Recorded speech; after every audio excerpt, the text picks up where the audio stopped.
Hace unos días hablaba con un compañero de trabajo que es médico sobre la problemática de la corrupción, y en especial de la corrupción política en nuestro país.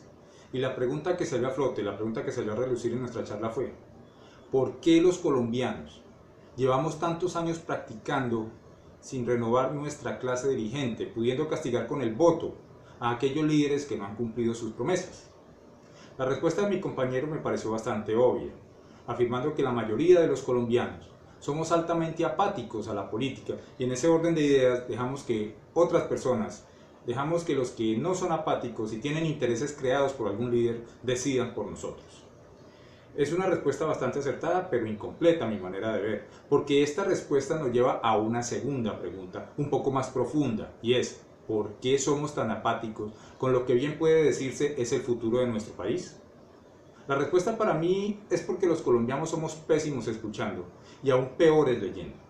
Nos hemos acostumbrado a que todos nos lo den mascadito y tenemos la tendencia a tragar entero. Sí, señores, tenemos la tendencia a tragar entero.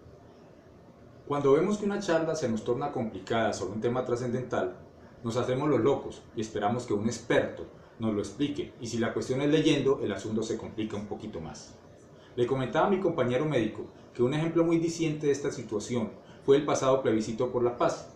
El plebiscito por la paz es un mecanismo de decisión soberana del pueblo y polarizó las opiniones en el país de tal manera que no se veía hace mucho tiempo, haciendo que esta polarización terminara en agrias discusiones entre amigos e incluso entre familiares. Sin embargo, pero muy pocos colombianos nos tomamos el trabajo de leer las 297 páginas que conformaban este escrito, y la fácil era alinearnos detrás de tal o cual postura de los líderes de turno y defenderlos como convicciones propias. Tuve la oportunidad de asistir a las dos sustentaciones de las dos posturas al respecto, y de igual forma me tomé el tiempo de leer todas las 297 páginas que componen este documento. Y aunque lo confieso, estaba escrito en un lenguaje muy técnico y a veces confuso, sí me brindó algunas luces sobre lo pactado. Una de las cosas que más me impresionó fue la asistencia a la manifestación del no.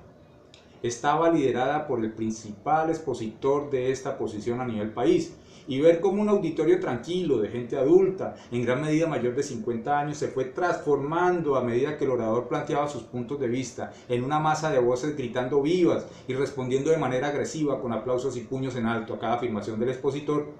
Cuando todo acabó y estuvo un poquito más calmado el ambiente, traté de conversar con una señora de unos 60 años que no se cansaba de aplaudir y de agradecer al Altísimo por la presencia del orador en esta ciudad. Me acerqué y le pregunté si había leído el acuerdo, a lo que me respondió que no lo consideraba necesario, pues el doctor nos lo había explicado muy bien.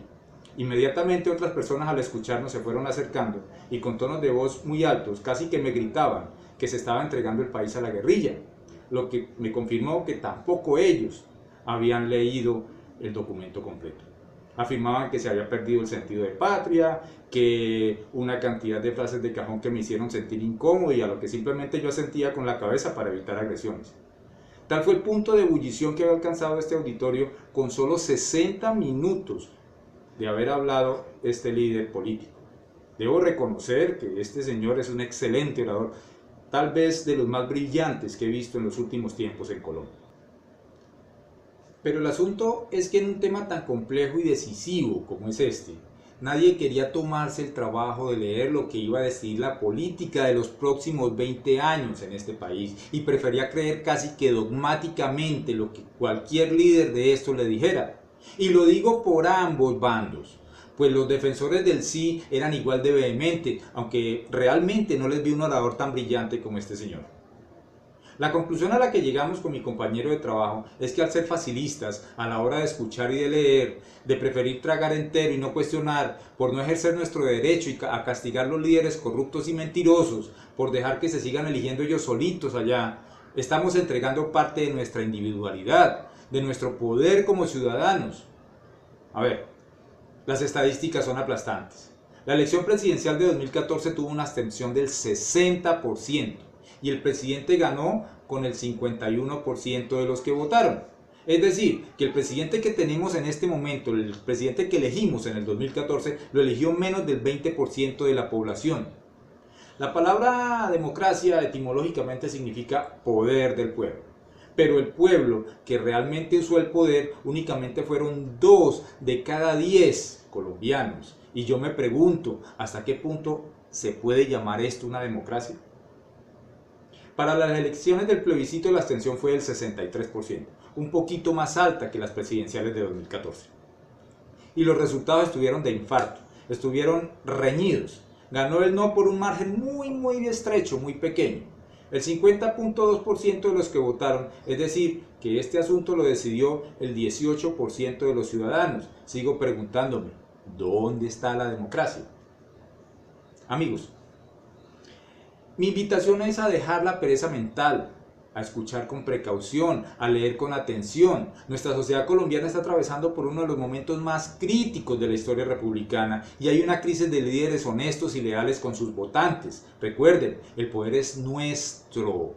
Nosotros somos los que elegimos, nosotros somos los que aceptamos la corrupción, nosotros somos los que nos hacemos los locos cuando hay que tomar decisiones trascendentales en la sociedad y sencillamente nos limitamos a quejarnos y a practicar el deporte nacional, que es rajar y pelar de esos líderes que elegimos, y que si no los elegimos, sí dejamos que ellos elijan solitos allá, en medio de sus torcidos, sus chancucos y sus serruchos.